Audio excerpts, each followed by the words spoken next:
জানেন এর আগে নানান রকম ভাবে ছেলেদের অত্যাচার, আমাদের ছেলেরা আজকে আইএসএফ এর ছেলেরা কিছু তানারা হাটে বাজারে ছিল পাকা বলে, সেখানে খয়রুল বা খয়রুলের ছেলেপিলে ধরে আমাদের ছেলের খুব অত্যাচার মারধর করে, এমনকি উঠবস করে দেয় যে পার্টি করা যাবে না।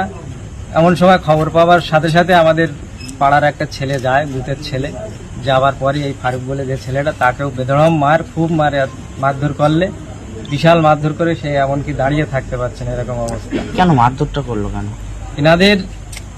এনাদের যে গণতন্ত্র যে সেটা এনারা চাচ্ছে না, এনারা পুরো রাজতন্ত্রে পরিণত হয়েছে। এই শাসক দল পুরো রাজতন্ত্র চালাতে চাচ্ছে, যে মানুষের যে গণতন্ত্র, যে স্বাধীনভাবে চলাফেরা বা স্বাধীনভাবে তার সমস্ত বিষয়গুলো একদম সবভাবেই মোটামুটি এরা খুব অত্যাচার করছে। আপনি কি থানায় জানিয়েছেন? থানায় জানানো হয়েছে, বা আমরা ওই রিপোর্টটা নিয়ে, ইনজুরি রিপোর্ট নিয়ে থানায় এখন ফের যাওয়া হবে। আপনাদের কেন মারধর করছে, কারণ কি?